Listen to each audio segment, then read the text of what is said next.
And it is June 26th when I'm recording this. This webinar is called Business and Life, How to Make Summer Work. And I want to just say a few things about doing a webinar before we get started, a few things about what you can expect on this call. Hopefully you are seeing the screen, which has got a beautiful picture of somebody taking a shot of a hanging glacier with the title on it. And if not, if you're listening to this as a recording, I will be sharing information with you as if it's audio only. So I know a lot of people, so for example with this webinar we have pretty close to 100 people that have registered, but I know that a lot of people are going to listen to this as a audio only recording, and so I'm going to make sure that I share the information so that even if you can't see the slides, it all makes sense. By the way, we use Meeting Burner. You can get a great discount on Meeting Burner, which is the hosting platform for this call, by going to expertsenterprise.com/Meeting Burner, expertsenterprise.com/Meeting Burner. We've chosen Meeting Burner after trying all sorts of competitors. One of the things that it does really well is that it allows registration, which is really cool. Which is saves us a lot of extra work. In other words, when we put together the event in Meeting Burner, it automatically will start to collect all the registrations and as we go along, so that makes it really easy. It's also just a very user-friendly hosting platform, so we find it really is great to use, and it's also really inexpensive, which is really kind of a bonus. So for some of you, you are listening by phoning in, which is great, and some of you are listening by via VoIP, VoIP, which is Voice over Internet Protocol. Either way works great with Meeting Burner. The other thing that's really cool about Meeting Burner is that when we're done, we actually get a video recording and an audio recording, MP3, so we can actually send you both versions right away. So you don't have to actually convert from video to audio, so whichever is your preference, you can actually watch it right away. I'm not going to do a formal Q&A session through this call. It's only a 45-minute call, so what I'm going to encourage you to do instead is to use the Q&A button, which is on the top of your screen. And if you just click on that at any time, and if you throw in your thoughts, I will be constantly looking at it, and I will be doing my best to respond to it. And that's just, I just find that that way, here's what happens is, I think there's a bit more of a nice flow with the call. In other words, it's sort of a conversation rather than we have a formal Q&A. But I'll tell you also what is really great, is certainly if you're like me, you'll forget the question in a few minutes. So now you can just actually fire it off right away as it comes to you. So if you want to go to that Q&A right now, go and type something in. That is, if you're actually not using a phone to get into us, if you're actually going through the internet, of course, and you can actually respond. So there's already a response there, and the question was from my friend Pommel. Yeah, you can do screen captures, of course, on this call. However, I do warn you, Pommel, there's 45 pictures of me, so I'm not sure you really want to do that. I'm just kidding. So here's what we're going to cover in this call. We're going to talk about the problems of being an entrepreneur in the summer. And what I mean by that, after having been an entrepreneur for, 30 years, something like that, is that there's a natural change in seasons that I think we need to take advantage of. I think I was saying to someone this week, I said something to the effect of, if you've never been an entrepreneur, you'll never understand what it's like to be an entrepreneur. And the reality is that it comes with quite a responsibility. You've got a business that you've got to run. You've got family needs you want to balance. You've got all sorts of things that could possibly be done at any given time. And so there's this endless mental list of things you'd like to create. And there's all sorts of cool things that you're going to see that are going to be possible distractions. And so I think as an entrepreneur, we need to manage our summer months. I mean, I know certainly for me that this time of the year that I'm just not as busy with client work, which is perfect, which is what I want. I've had a really successful, busy first half of the year. And so it's really important for me to premeditate how I want to take advantage of these 2 months. So let me get into the show. I want to talk about today what is the problem that we have with balancing our time in the summer, and certainly what I've experienced. And then I want to share with you 5 simple solutions that are going to include different types of goals I think you need to create, and how to do what I call the 3-hour Blitz, and how to automate your social media, what I call now micro outsourcing. I think some of you are going to really like this, and then why you need to read more fiction. So let's talk about the problem as I see it. So first of all, I think one of the challenges we have is we have these endless lists. I mean, I know that I am constantly getting ideas about what I could create, new cool things that would be really great for my business. Of course, most of them are completely untested, but they just excite me, and then they become something that gets on my to-do list, and then the next thing you know, I start to feel guilty because I haven't done them.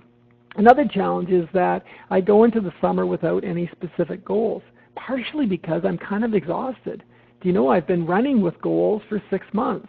And so, whereas, yes, that's a good thing to be goal-free, the challenge is that I end up not using my time wisely. Another challenge is bright, shiny objects. I am a really advocate of podcasts. I listen to tons of podcasts. I have my own podcast now on iTunes. If you just go to iTunes/Hugh Culver. And as a listener of podcasts, I am constantly getting ideas about amazing social media marketing ideas and website changes and creating membership sites and using video, and it's really endless. And so what happens then is I get all excited about distractions that are going to take up more of my time. There's the social media needs, just trying to keep up with that kind of a workload. If you're at all interested in building Twitter followers and Facebook fans and all sorts of things on social media, you can really be chewing up a lot of your time and also feeling guilty that you're not doing enough. There's another problem, which is the need to recharge. Dr. Jim Lohr says that we're like batteries, and eventually we need to be recharged. He says also you can only breathe out for so long. So one of the challenges for me in the summer is I really do need downtime. If I'm going to be at 100% in September, I really need to figure out, well, what am I going to do differently in these 2 months so I don't feel like it was really work leading my time.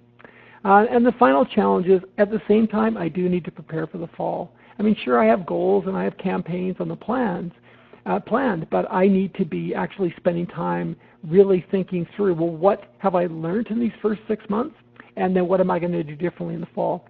Now, of course, your seasons may be different. I understand that. It may be that you have a slightly different business, but this invitation only went out to people who we consider to be experts. In other words, you're a speaker, you're a seminar leader, author, consultant, coach, online marketer, and so we did not send this invitation out to people that are more likely to have a regular job.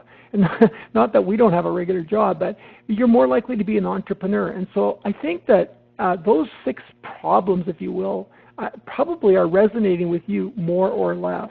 So here's just an idea for you of some of the things that are always on my mind in the summer. First of all, family time. I do not want to feel guilty about not spending enough time with my wife and my 2 kids.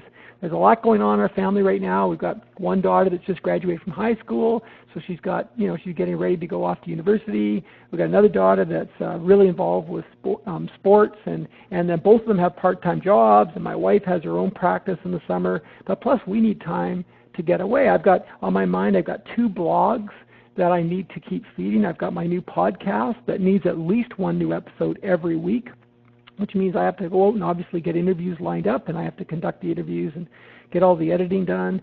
I've got a new book that's just about ready to come out on procrastination, and then I've got a 3rd book that I want to start working on. So all of that is on my mind in the summer, and at the same time, I want to make sure that I have downtime. Here's what starts to happen for me if I'm not careful. 2 months becomes 2 weeks.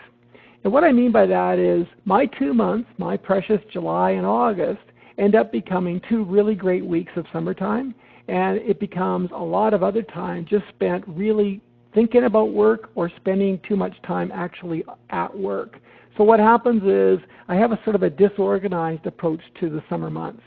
I have this idea in the back of my head that I just need to chill out, but I don't really have a formal way of chilling out. In other words, my laptop is always open, my phone is in my pocket, I'm constantly responding to emails that are coming in, and or I'm on social media, and it's really kind of a haphazard approach. I have a sort of a frantic feeling, which is there's too much to do, and I'm not sure I'm going to get it all done. So I've got a project at the house, or I've got a project at work, or there's something going on with the kids, and so it doesn't feel very thoughtful, I suppose, as I go into the summer. I'm constantly worrying because I'm thinking, oh man, I got all these lists of stuff I want to get done. There's an impact certainly on myself and my family, and it's exhausting. So I go into summer feeling like, I really didn't have a summer, and I actually feel kind of ripped off. 2 years ago, I had what I would call probably the perfect summer in terms of balancing work and family. I had an adventure with each one of my girls, which is one of the rituals I started about 6 years ago, where my girls right now are both teenagers, and about 6 years ago I started taking them each on individual adventures where I would go 4 or 5 days, and either one of them likes kayaking, sea kayaking, the other one likes hiking and climbing, so they would go on their separate adventures with me, and we'd come back and have a celebration all about that trip and share our stories with the rest of the family, and then I would put together a little photographic memory for them, a big sort of a mosaic poster for them. And so those were great ceremonies. So 2 years ago, each of them went on an adventure with me, which were fabulous. And then at the end of the summer, we all went off to the Copeland Islands, just off of Lund, BC, which I'd highly recommend. A great little oasis. And we had probably the simplest sea kayaking trip ever, where we just literally shopped for the food on the way down, picked up our rental boats, and at the end of 5 days, accompanied by a pod of dolphins, we returned the kayaks and drove home. Like it could not have been any simpler. The weather was perfect. We set up a base camp on day one, so it was perfect. It was a great summer. Whereas then last year, it sort of got broken up with little tiny trips here and there, and heading off to a conference with the girls in the summer, which was great. All three of us went to a conference in Indianapolis. For the National Speakers Association, which is great, but there wasn't sort of this ceremony of we're going away. So 2 years ago there was stuff on the calendar. We went away. There was these things that were really memorable.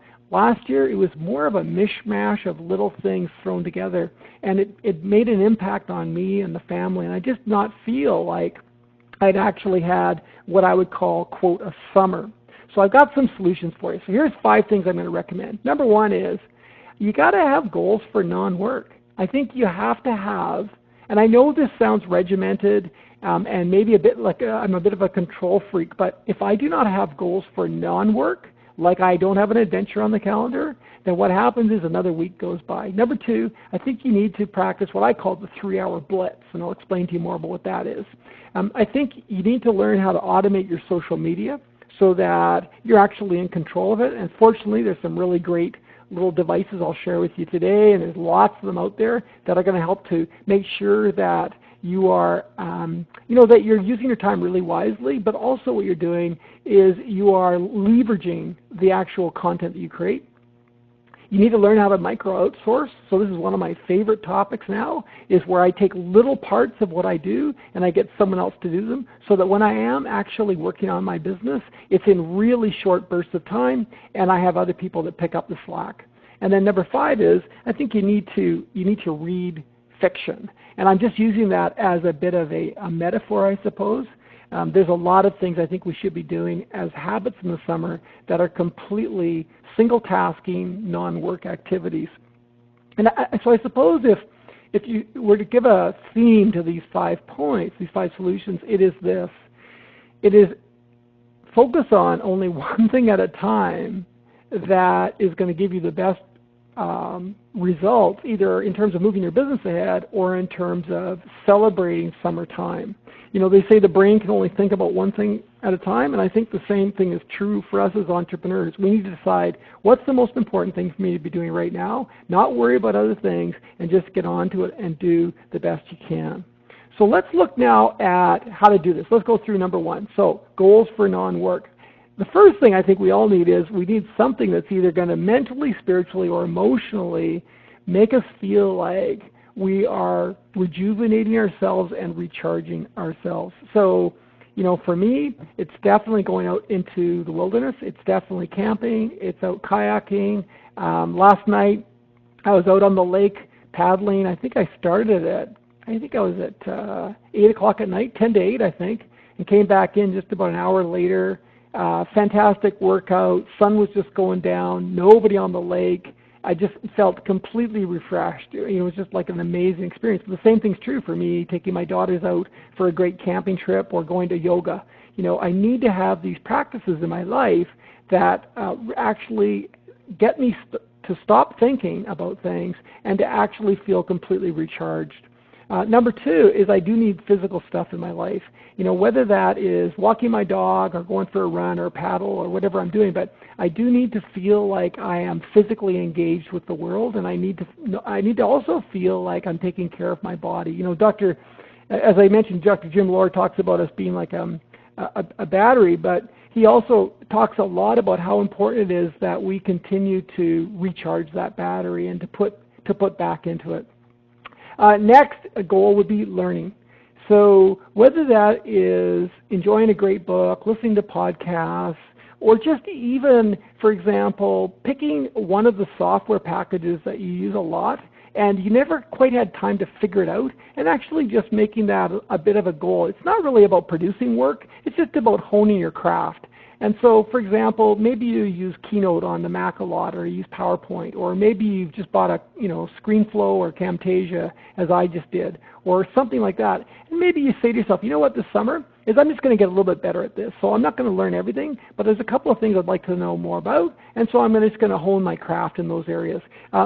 Experiences, I think, are super important, non-work experiences, but it's like a vacation in my mind. When you go on a vacation, you can come back and say, oh, it was fantastic, we loved Mexico, Costa Rica, Arizona, Utah, wherever it was, but the reality is you're only going to remember a few things about that vacation, and I believe that the way to make your summer memorable and to feel like it was really a great alternative experience to work is to have experiences on the calendar. So for me, it is concerts, going to concerts, it's dinner with my wife, it's trips with the family, it's impromptu picnics.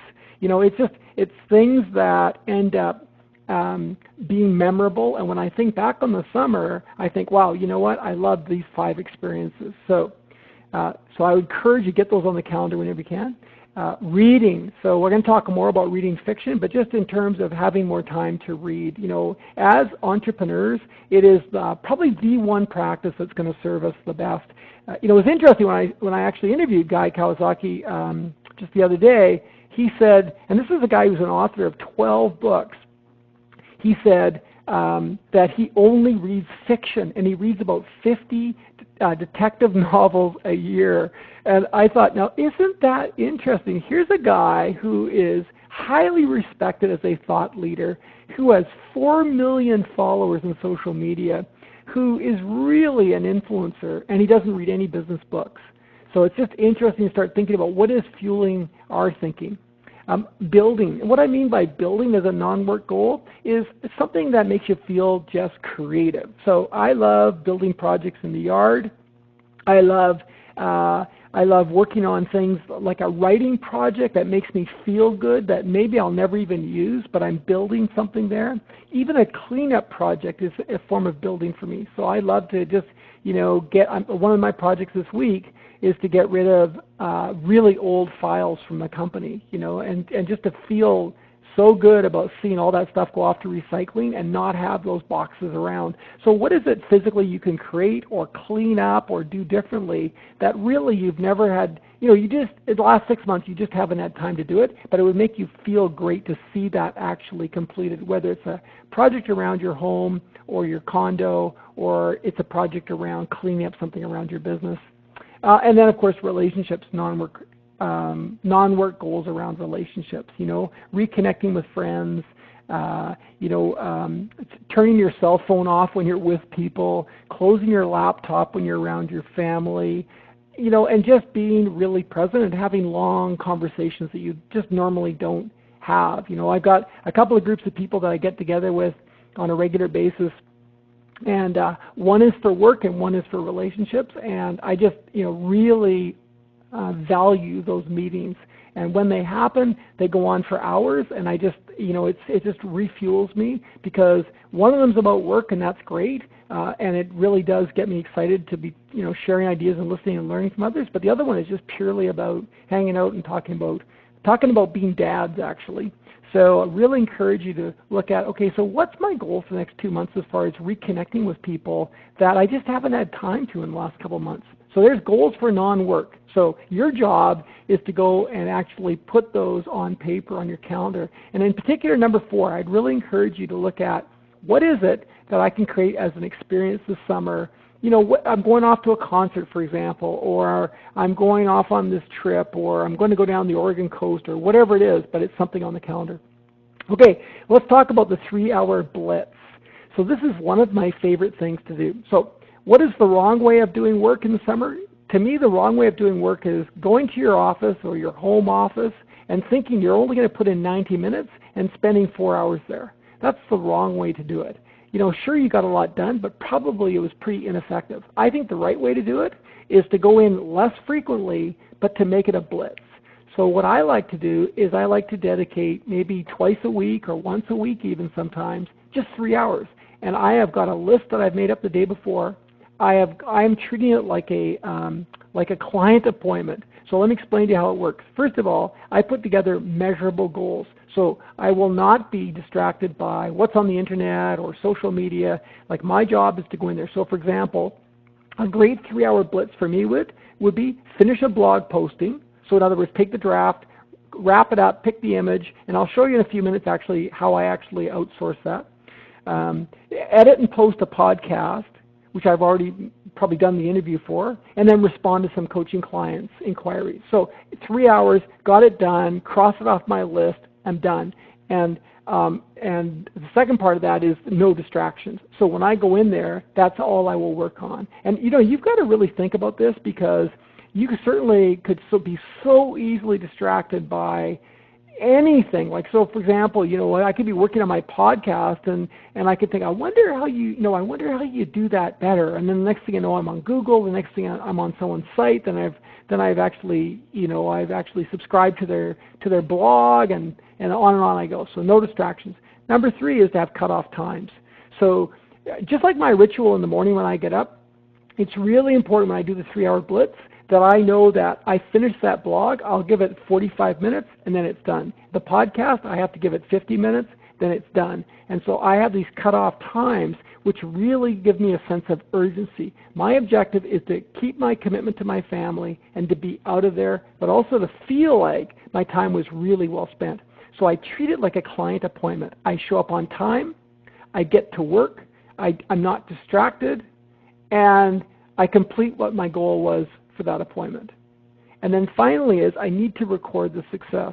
So I need to have something that I can actually see that actually got completed. So I'm either going to cross it off my list, or I'm going to see it posted as a post on my podcast, so I'm going to feel great about that. So whatever it is, for example, some of you may have a calendar set up where you've got different topics that you're going to write about in the summer, or even for the year for that matter. So as I do for my blog and my podcast. So that actually I can now cross that one off, and I've got it done. So whatever it is, I want to see a tangible result for my 3-hour blitz. And so again, I would probably do these once or twice a week, where I actually go to my physical office. I've got a list in mind. I sit down, I get the work done, I feel great, and I'm out of there. So that to me is a wonderful way to get a lot done, but you have to be very disciplined to actually make it work. Okay, number 3 is to automate social media. So remember, if you've got any questions about this, please fire them off, and I'd love to entertain those as I go through. So number 3 is to automate social media. So here's a bunch of ideas around keeping up with your Pinterest and Twitter and all these different things. So first of all, one of the things that I do around social media, in particular around my my blog postings and my Facebook postings, is I capture ideas as I am walking. So I use Evernote to do that. So as I'm walking, I'll open up my phone and I'll just capture an idea. So for example, this morning I was listening to a podcast. Actually, I was listening to a couple of them. I was listening to Corbett Barr's new podcast, which is called Fizzle, and also Amy Porterfield, her new podcast. Both of them are excellent. And so I was getting all these great ideas, so I captured those ideas. So one of my disciplines for social media is to always have a big inventory of things that I want to write about. The second thing I do is I do batch creation. So in particular in the summer, this is going to help you a lot. And the idea here is to look at ways that you can actually create a lot of your media content all at once. And then what you do is you let it release over time. So there's lots of ways of doing that. So for example, when I'm writing blog posts, I'm usually writing 2 or 3 at a time. I mean, I'm not actually writing them 2 or 3 at a time, but I have 2 or 3 in mind that I'm writing. And so I kind of have in mind a sequence of blog posts that are going to be going out. And the same thing for my podcast. So I can actually sit down and I can actually do 2 interviews in a day. Maybe even I could do 3 interviews in a day, because an interview actually is only 25 minutes long. So when I'm actually inviting people to do interviews for my podcast, I'll invite them into the same day. We'll slot them in. I come in, and maybe in my 3-hour blitz, I could actually do 2 interviews, have those in the bag, and then that's 2 weeks worth of material. So the idea is to look at how can you do more at the same time, so you're not stop, start, stop, start. So for my blog posts, so I have a particular routine for my blog posts, which I'll explain more when we get into micro outsourcing. But one of my objectives for those posts is to write really good content, but is to do them in a really efficient way. Because the reality is you can spend 5 hours on a blog post, or you can spend 30 minutes on a blog post. So I try to keep them as short as possible. I try to reuse material that I've already got. So for example, I can take content from an existing keynote, or I can take a video that I've already got on YouTube, and then I can insert that video and then build a post around it. So what I'm looking for is ways that I can use what I've already got and not recreate it. I mean, the reality is most people are not going to see your posts the first time out anyways. And so it's not, it's to everyone's advantage that you actually revisit some of the material you've already got. One idea I got from Amy Porterfield, actually, which I'm going to try, is get a transcript of a keynote that was a custom keynote, and then turn that into a series of posts. Oh, so Glinda is asking, can you say the names of the podcasts I listen to? So today I was listening to Fizzle, which is kind of a hilarious podcast by Corbett Barr and his colleagues at Think Traffic. So it's called Fizzle. You'll find it on iTunes. And also Amy Porterfield. I really like this. Amy Porterfield worked with Tony Robbins for over 6 years. I think she was in content creation. So Amy Porterfield. Again, you'll find these. Just go to iTunes, type in their name, Amy Porterfield. And Fizzle is really about how to be an online marketer. And Amy Porterfield is all about Facebook and social media. So she's kind of positioning herself as the Facebook queen, but just has a really nice style about her. I really like the interviews she's doing. So tweets, another good example. I'll show you in a minute is how I set up my tweets so they actually go out automatically. So I don't do them all the time. In fact, we have an inventory of tweets already ready to go. One of the things that we did around tweets, just to go back to that, which was a great investment, talk about micro outsourcing, was to go on to Odesk, and we hired someone, I think it was less than $20, and they went through my entire book, Give Me a Break, which is 247 pages. They pulled out something like, I think it was over 180 quotations of mine from the book, and then they lined them up with matching links, and they put them into what I'll show you in a minute. They put them into Buffer app. So for less than $20, I ended up with about 240 tweets, which we can reuse anytime we want, which are original quotes from me. Podcasts, a lot of you won't have a podcast, but that's a really important tool I'd love to talk to you about if you're interested about driving traffic. I think it's going to be one of the #1 platforms for expert entrepreneurs. You know, there's really 3 major platforms in the world right now, which is Amazon, YouTube, and iTunes, as far as driving new traffic to your content marketing, driving new traffic to your site. And so with my podcast, I'm really right now, I just automated part of it, which I'll explain in just a few minutes, but now we're going to go a little bit further. Video posts, great example of that is I go in and usually shoot anywhere from 5 to 10 videos at once. So if you're interested in doing videos, really encourage you to keep them really short, probably 3 to 5 minutes, and shoot a whole series at once, and then you bleed them out over time. It's a really efficient way to get it done. And then scheduling posts. So I'll show you now how I schedule posts. So we really rely heavily on a tool called Buffer app.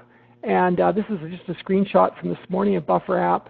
And what you can see here is that on the left-hand side, I've got a few posts set up in LinkedIn. We're just starting to, we just hired someone yesterday to build more into there, but mostly we use it for Twitter. So at any given time, there could be anywhere up to 100 tweets that are sitting in the inventory. And the way Buffer app works is a little different than Hootsuite, is that with Buffer app, you can, every time you drop a tweet or a message in to go to LinkedIn, Facebook, or Twitter, it drops it to the bottom of the inventory, and you predetermine when your messages go out. So as you can see from the screenshot, mine go out at 8:45 in the morning, and they go out at 11:15 in the morning, and they go out at 4:45 in the afternoon. And you just play around with those schedules to see what gets the best response.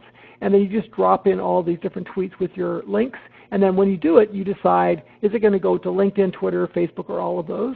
And then it just sits there in the inventory and automatically goes out. And then what I do is I add to it. But as I add to it as I go through the day, but what's really neat about Buffer app is that once you install the app, and I think it costs, I think we're spending probably $10 a month on this tool. What's really good about it though is the buffer option will now start to show up wherever you are on the internet because you're using the Buffer app. And so what that means is you can be on someone's website, you can see something you want to share, and when you go to share it, it will ask you, do you want to put that into Buffer or not? So you can actually share it at a later date. And you can even do that on your own website, of course, so you can be on your own blog, you can go through your own blog, you can create little tweets, which it will do automatically for you, and then you can post them for later. But what's also great is that when I have an announcement, so for example, a new blog, a new podcast, a new event coming up, I will actually create 4 emails about it, and then I will space them out over time, and it's super easy to do. And again, Hootsuite does the same thing, but Hootsuite has a bit of an unusual way of automating what time it chooses. With Buffer, you can actually pick exactly what time you want. So I just wanted to mention as we, before we get into micro outsourcing, is that I actually am going to be, I've started in the last, I guess the last year coaching experts. And so I've really been enjoying working with just a few people that really I think have a story they want to share, but they'd like to know more about how to make their business successful. So it's just something that I just want to let people know about. If you're interested, just get a hold of us by email and tell us about what you're thinking about doing. And I'm now doing some individual coaching with people that really want to build a stronger experts enterprise and build a bigger platform. So just get a hold of us by going to info@hughculver.com and just let us know what you're interested in doing, and we might be able to help you to grow your business. Okay, so let's talk about micro outsourcing. So this is one of my favorite topics because it is so cool once you set it up how it can actually work for you. So micro outsourcing is essentially taking a part of a regular task and actually hiring someone to do it for you. So I'll just say in advance before I get into this that it will require you doing a little bit of setup. So for example, you'll probably have to post the job. You'll probably have to go through all the applicants. We use Odesk a lot, but also Elance is a really great source for that, of course. But the beauty is that once you hire that subcontractor, you have got a machine working in the background. So my blogging, for example, when I write a blog, and I'll actually show you the template in just a few minutes, but when I write a blog, what I do is I write it all basically in one sitting. So I do a mind map first, usually the night before, then the next morning I finish the blog and I do the entire blog, SEO marketing, pick the image, SEO for the image, and I write all the tweets all at once. It goes into Dropbox, and then we have a fellow in the Philippines that does all the rest, and the blogs come out looking beautiful. And the reason they look so good is because he uses our template. So we've told him how we want the blogs to look, how we want them linked. And so a typical blog costs me about $2 to actually have that done. Video production. Again, when I go to do videos, I do them all at once. But what I do is the same fellow that shoots them also uploads them to Vimeo and YouTube. So really, all we have to do is work with links. We don't actually have to handle the video. So we have a system set up so that when I go in the studio, all the shooting is done. There's almost no editing to do because I do them all in one take, and it's incredibly inexpensive. So a typical video costs me about about $12, maybe $10 to $12 to have a video completely done. My tweets, the way I do tweets is we actually have someone now that pulls tweets from my book, from both of my blogs, but also we're going to be setting her up with selected blogs, so people that who I like and I admire their writing, so she will be pulling tweets from their blogs, and then all those go into Buffer. So it's a huge inventory of tweets that will constantly be going in, probably once a week, into Buffer. And again, the beauty with Buffer is that you only have to go in there periodically to keep that hopper full. My podcasts, we just hired someone that actually takes my recordings now and creates a master MP3 for me. And so that's an example of micro outsourcing. There's still about 10 different steps that I have to do, but for about, I think it's probably $5, I'm getting all the audio taken care of. Graphics, we outsource that. Kindle promotions for our book on Kindle, which is really important for us. And then research is another example of micro outsourcing. So the whole point here is that, for example, in our case, for probably less than $20 a month, maybe $25 a month, we have a lot of these processes micro outsourced, and so it happens on a routine basis. And this is where tools like Dropbox are so helpful, because it allows you to share around the world for free really large files and to have people access them on a regular basis. So it all comes down to a template. So here's a template. Now you don't need to see it. I'll just point out some areas, but this is a template that we created for my blog post. So at the top, there is instructions on how to log in to go get the, to open up to put in the new post into WordPress. There's instructions in terms of how I want it to look. There is the publish date for the post. There's all the SEO descriptions for the actual image that goes with the post. There's the title of the post. There's also the SEO description for the title, the SEO keywords. All of this I am putting in all at once. I don't put in any of the template, obviously, but I'm filling in everything. If you're watching this on the screen, everything below the yellow, I'm filling in when I am creating the post. Then there's the WordPress tags that have to go in for SEO purposes. Then there is my tweets. I write 4 tweets when I write the blog, and then there's my blog with the link to the YouTube video. So if it takes me, let's say, an hour to write a really good blog, it takes me probably another 15 or 20 minutes to do all the rest, and then it's done. And for about $2, everything is taken care of from that point on. So it's a fantastic micro outsourcing investment for me. A couple of quick questions are coming in. I'm just going to grab those right now. Art's asking, how can I forward the recording of this seminar to another entrepreneur? Great question. So you'll be getting that recording right after this call, pretty soon afterwards, and you can just send them that link. Thanks for asking that. Mary is asking, hey Mary, can you explain more about how you do vids so reasonably? Yes, well, so first of all, just a little background. When I started doing videos, it was horrible and it took forever. And like most of us, you make all sorts of mistakes. What I learned was that I wanted to look professional, but I did not have to look perfect. So basically what I do is I put them all together. So for example, I recently shot 7 videos in a little bit over an hour, and they were for 2 different jobs I'm working on.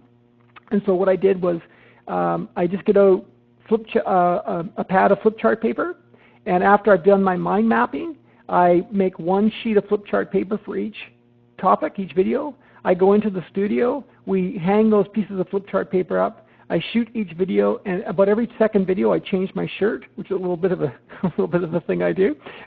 And then that's it. The trick is to do single takes. And so even if I make a mistake, I just keep on rolling, because if I get into editing, the cost goes up and it becomes a lot more complicated. So all that my guy does is he edits the beginning and the end.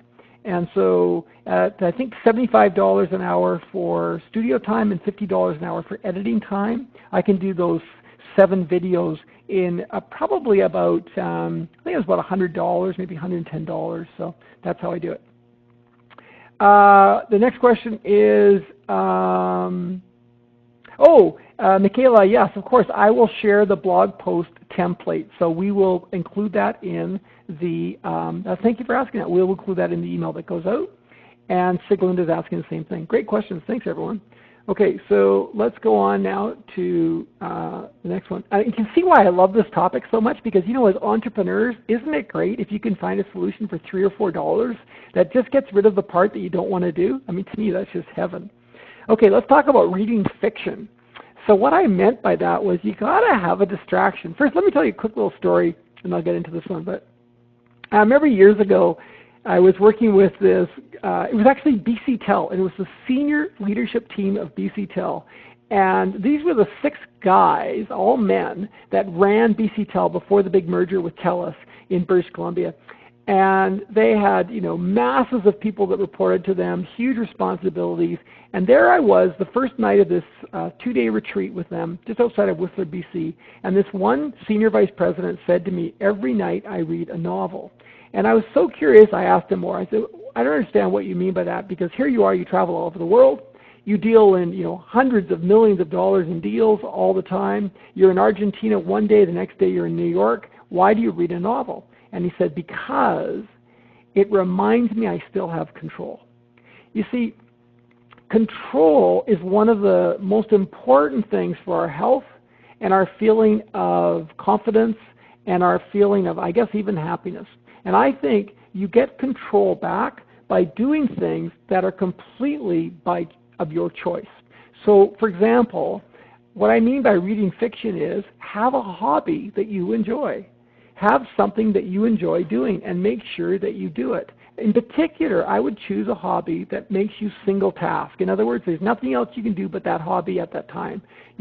So for me, one of the things that I love is I love playing my guitar. And so that's, for me, is just, I'm not very good at it, but I love trying to memorize songs and learning how to do it. Have a project that you're working on that forces you to single task. So you're building something, or you're writing something, or whatever it is. Have music that you enjoy. For example, I love putting together playlists, and when I go out paddling, I get to listen to the new playlist that I created. Have an activity that distracts you and forces you to single task. Something that is completely not about work. It's either a project, or it's a sporting activity, or it's an exercise activity. Read fiction. Stephen King says that if you want to become a better writer, you just simply have to read more. And it's not reading business books, although that is always good. It's also reading really well-written fiction. You can learn a lot about how to construct a sentence, how to create a scene, how to develop characters, even punctuation when you read a well-written piece of fiction. So I encourage you to get a reading list together and to really get into learning how to read effectively, so not rereading and reading through quite quickly, in particular with business books, how to speed read, but also how to take notes as you read. And then finally, how to create some kind of a routine. So what do you do every day that is more like a ritual that makes you feel like, oh my goodness, like I am, this is just, I love doing this. It makes me feel so good. It really refreshes me. It's not about work, but it just gives you so much more to put into work when it is time to put into work. I can't remember the exact quote, but I think that Martin Luther King said something like, he said something like, I have so much to do, I have to meditate 2 hours a day. And, his point was that the more he had to work, the more he had to have time, which was away from work, so that he could be hyper effective at work. So there you go, just a couple of ideas, things that I am working on improving, things I am practicing. I'm hoping that in the last 45 minutes that you've pulled something out of that you can actually go and put into practice. It's really about just experimentation. Whether it is that you want to get up earlier in the summer and go to bed earlier and get up earlier and really enjoy maybe another hour in the morning where it's beautiful outside and you go and do something outside and you feel completely refreshed. Or you get into a discipline of physically turning work off, have your cell phone turned off, have the laptop closed. Or you get into a routine where every day you enjoy something just before dinner or just after dinner when the daylight is so long, or get something on the calendar where you have an experience that you're going to go and enjoy. But I really encourage you as an entrepreneur and as an expert to start thinking about this right now. In fact, I think in the next week is to start thinking about, what am I going to do differently this year? so that I am ready to serve people at the highest possible level that I can when it is time to serve them. And I think that for us to do that, we need to choose what we do when we're not needed to serve people, because we just can't be on all the time. So there you go, folks. Love seeing you on the call. Thanks for making the time to join me for this little conversation today, and for me to go through all of my foibles and all the stuff that I've done wrong. I'm guessing and that some of you can relate to some of the things that I've done wrong. And I'm also hoping that one or two of these things has really caught on for you and that you can actually put them into practice. The recording will follow shortly after this, and you can share that, please, with lots of friends. We'll also send that template for the blog creation. Get a hold of me if you want to know how we set up some of those micro outsourcing opportunities. We'd be happy to point you in the right direction, so save you some time. And I will be working with a handful of experts, not very many, but a couple of experts this summer. So, if you're interested, get a hold of us at info@hughculver.com and just let me know what you're thinking about doing. And until we talk again, have a great summer. Thanks for being on the call, everyone. Take care.